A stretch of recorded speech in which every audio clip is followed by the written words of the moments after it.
Yeah. If I find a girl who doesn't like to cook, like they just don't. I've met girls like that. Yeah, that's true. They're there. No, me the kitchen. No, I don't want. Is that a deal breaker?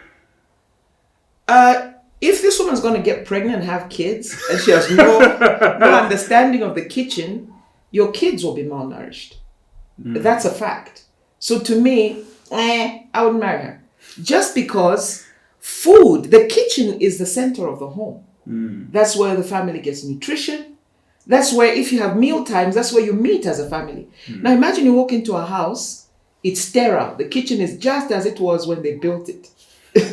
You're constantly bringing in pizzas, which are extremely, extremely toxic to your body. You can handle them once in a while, but you cannot live off of fried chicken and pizzas all your life. You'll get sick. So the question is, and this is where I have to be fair. So if I walk into a marriage and I'm unskilled, once again, we talked about YouTube. You can skill yourself. So you don't have to wait. Interest. Yes, you don't have to wait to say, no, my grandmother never taught me. My mother didn't tell me. She was a working mom. But if I walk into a home and I need bed sheets, I need to understand that Proverbs 31 says that the Proverbs woman is not afraid of winter because she's ready. She's ready for it. Yeah, so you're not going to be running around looking for sweaters when it's already cold.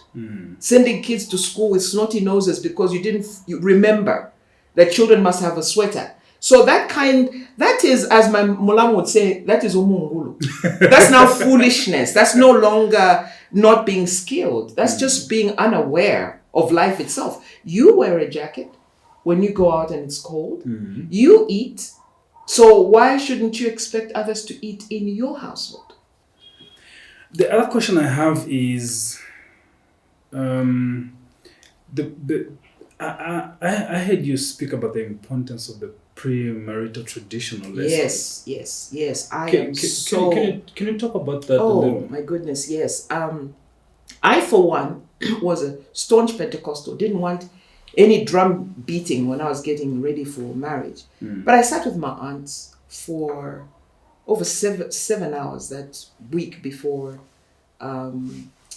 before my marriage. My mother herself is an excellent teacher to this day. If you say, Mom, how do you make those corns? Okay, tell so-and-so to bring this, and she'll actually do it, and she'll demonstrate. She'll show it to you. Wow. There are some skills my mom has that I still don't have. My mom knits, she crochets, she makes wedding dresses, she makes wedding cakes. I don't have those skills. So what happened in our family is there were four daughters. One has passed away. So my older sister is, I would say, between the three of us, is the best at sewing. My younger sister, is more interested in cooking and baking cakes. I'm more interested in gardening. But all those skills were my mom's. So it's almost like we took something from her. So my mom, up to today, even when you handle a child, she will literally take the child from you and say, you do not hold the baby like this. You hold the head like this because of the blood flow. You cannot hang a baby's legs. And a baby must always have socks and they must have a head cap. If they don't have those two things, they will not fall asleep. And I would argue with her, no, Mom, the baby is hot. She says, watch. And she did it for me. And this baby slept for 4 hours straight. Wow. She said, you know what the issue is? When they're in the womb, they are warm. They have your body temperature. But when they come out, there's a draft, there's noise. So they get startled and they don't sleep as well. So if you can secure them, wrap them real tight, and put them in one spot, they will sleep for long hours. So my mom is still teaching us. Fantastic skills. That's amazing. Yeah. So people have, these young ladies, so let's say we're talking about traditional teachings. I think we must all go through traditional teachings. Okay. Because we are still connected to our traditions. I'll tell you where these issues become very, very, very maybe important. During births of children, during weddings, during funerals. When you look at those three things in our culture, we lean more on cultural knowledge than Western knowledge. So when you're getting married, so you decide, okay, I'm going to get married next year. Suddenly, what will kick in is tradition, not Western life. Because I don't know if is your mom living? No. She's not. She's passed. Well, my condolences. So let's say you approach a Bemba girl, for example. So if you approach a Bemba girl, even though you are Lozi, they will first come when they're meeting to discuss the marriage. They'll say, okay, she's Bemba, but she is getting married to a Lozi. So they will find a Lozi woman to teach her the customs of the Lozis because it's cross-cultural. So that she does not offend, so that she understands what is expected of her as she crosses into a Lozi family. For you as well, you should have some understanding of what Bembas are like. The next thing they'll bring you is Ichilanga Mulilo. What is Ichilanga Mulilo? Anyway, we have commercialized it. But what is it? Why did they do that? For instance, with the Bembas, first, you would not even have had the opportunity to marry their daughter without them first knowing you. Okay. So traditionally, in the old days, you would have moved to a Bemba village, to the village of the young lady, and they would have mentored you in their ways. They would have expected you to learn their ways and the customs of the Bembas, to understand what they expect when they say, Jonathan, as they would call you, you are now a figurehead, you are now a leader amongst them. So when there are crises in the family, you are the go-to person. So you have to understand the ways of your wife's people to be able to mediate, should you be expected to mediate. So to me, those cross-cultural learnings are very important, because oftentimes as young people having lived in the city, our roots or our umbilical cords have been severed. We have lost touch. And yet we still have aunties, grandmothers, mom's sister who may come to visit. Maybe she has to see a specialist at UTH. She comes for 2 or 3 months. She's coming from a village. And your wifey walks by, high-heeled, hi mom, walks off to the bedroom, doesn't even come out to talk with her. Eventually, this auntie will start to tell you, Jonathan, did you marry right? You know, and they start to sow seeds of discord, right? Within them, and they just start to maybe highlight something that could have been maybe just addressed. So to me, learning the traditions and the customs of your partner is key. Where does that information lie these days? It lies with our people who are still connected to the village. In the city, it's there. You have to pay for it. There are people who can teach you at a very deep level if you want it, as long as you are not trivial. I remember when my son came to get married in 2012, I believe. He said, Mom, Dad, I want to be taught. Find me Nachimbusas. My wife and I are going to go through this. We live in Canada. We have no idea what we're dealing with, but we have to understand who we are. My daughter-in-law was a little bit irritated, but I told her, no, I think it's important. So now they're returning to live here for about 4 or 5 years. Now imagine if they didn't have that knowledge. They would be just responding to people like, Westerners. And yet that is not what would actually make them thrive here. People would expect them to be conversant with our ways and to know their place. Okay. The other thing I've seen, for instance, and I refer to Bembas because that's where I'm married to. Our people from Luapula province are a little bit simpler than Bembas. Ours are more like, even when we lobola, we don't lobola with anything apart from chickens and beads. Really? Because we say our daughter is forever ours. Yeah, if you mistreat her, we can literally come and collect her. Yeah, so it's casual, and there's a lot of divorce too. Even in Luapula province, people end their marriages quite easily without a lot of noise making, because there's not a lot that was exactly. Whereas where you lobola, they say where people exchange cattle. Oh my goodness, we will even think, well, now just stay put. We don't have the money, or we have slaughtered the cattle. Where are we going to get it from? You know what I mean? So all these nuances give depth to our would-be marriages if we choose to use them. All those things would cement the relationship, because they'll make it harder for you to break up. But if you don't have those things, and it's just you and the lady, if you have an explosive argument, you just decide, I'm out. The next thing, Jonathan is not back, 2-3 days. What next week? Oh, we hear he's at Susie's house. So we have this casual approach to life because we don't have roots. So the very thing that we are denying ourselves is what would give us stability.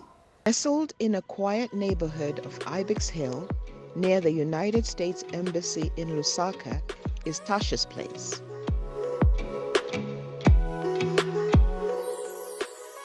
A fully serviced 4-bedroom and 4.5-bath house is rented out on a daily, weekly, monthly, or yearly basis as a whole house at very competitive rates. Discounts are given for longer stays of a week, a month, and more.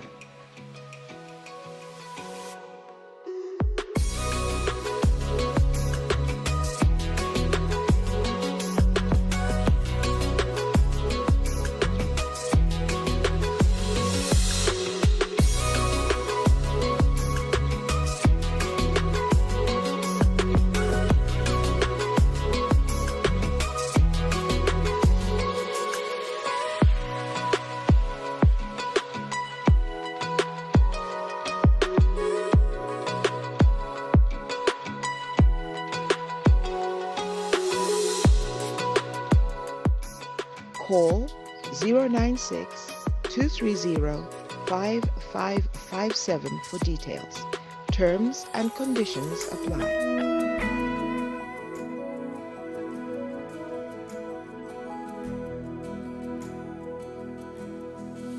What will be the solution now? How do we connect back to the roots? Okay.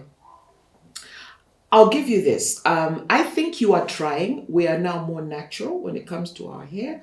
We are more natural with our food. We're actually now naming our children Bemba names or Lozi names. Before, in my time, they would have had to be English names because the British was still, their influence was still very strong. So I think there's a real desire for people to connect to their Africanness. And it's just happening, organically. It's not being forced. So I say in the same way that we are open to celebrating Chilangamuli laws and all the traditional aspects, why don't we go the extra mile and get the real knowledge rather than the artificial celebration? Why don't we literally, because I think you would have to ask for it. Because at your age, Jonathan, no one would force you. You would literally have to ask. So I would say seek. If you seek it, you can find it. And there are enough people, trust me, even here in Lusaka, who could actually help with that. I need some help. I guess Lloyd needs some help as well. Maybe the question I would pose to you is, yes, what are you afraid of?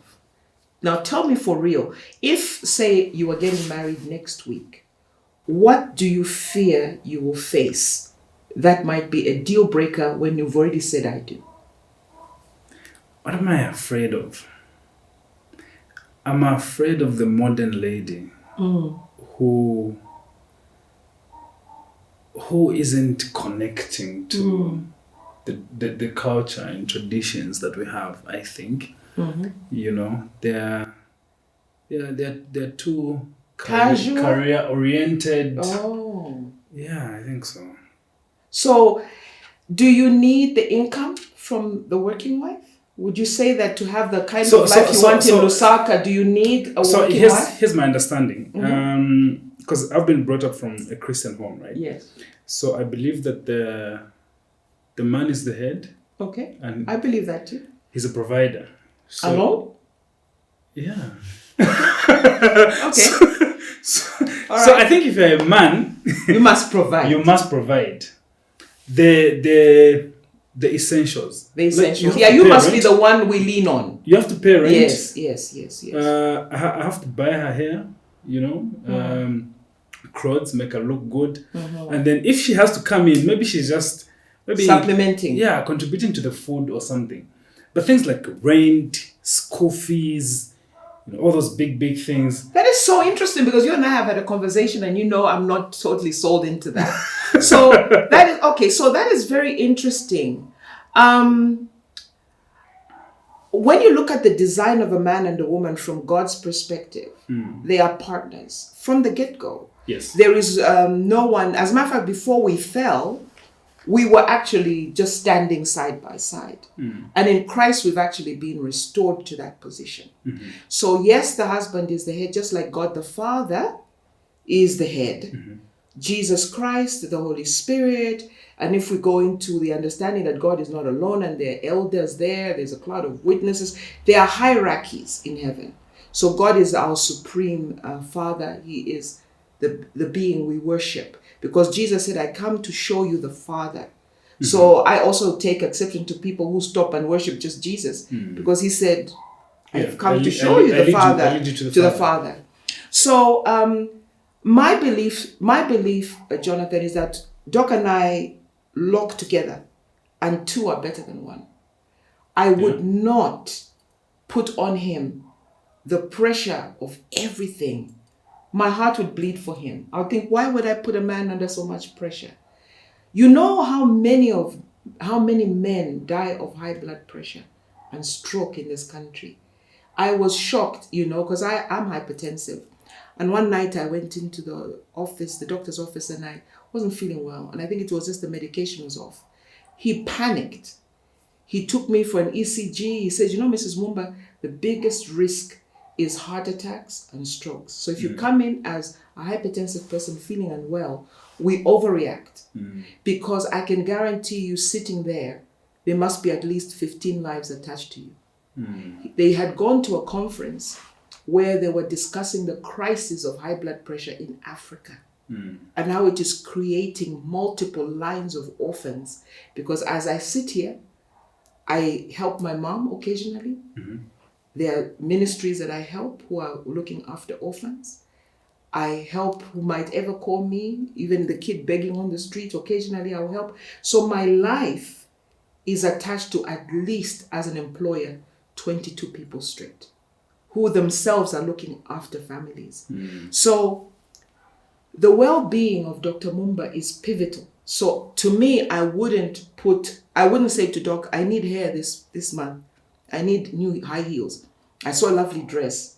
I just feel like I can do that myself. If he buys me something, that's great. But I can also buy him something. Because this is a love relationship. We're feeding off of each other's love. If you walk into a relationship like that, you could be abused as a man. Your wife could take advantage of you and build a house behind your back. And you'll never know it. Because you're giving her the leeway. What if my wife doesn't work? Well, I would say that's a poor choice. Because if I'm being very frank, because if you live in Lusaka, right? You're a business lady, right? Yeah, if you live in Lusaka on one income, wow, what are you doing? If you are a Jerabo on the Copper Belt, that's the beauty of the Copper Belt. On the Copper Belt, you could be half educated and still make money because the work that will make you money is really just wheeling and dealing. It's not, I have to have a degree, I have to have this. It's more just, are you savvy? Are you quick? Do you get it? Can you supply? You know what I mean? So it's a different economy. That's how I grew up. So I can't imagine not doing something. It's the most ridiculous thought to me. Like, why? No matter how brilliant your husband is, then why don't you become that brilliant homemaker? Why are you sitting there doing nothing? It's just nonsensical. So to me, if I'm going to be a homemaker, boy, believe me, you will come running home. I will make sure the environment here is stellar because then that's what I've chosen. You understand? If I'm going to work, then the worker who stays at home to do my work must also be stellar. We're not going to come in and find a house upside down, beds not made, laundry not done. This woman is sitting talking on her cell phone. No ways. Because I'm giving you part of my income to make sure where I'm absent, you are filling in that gap for me. So I just believe in productivity, Jonathan.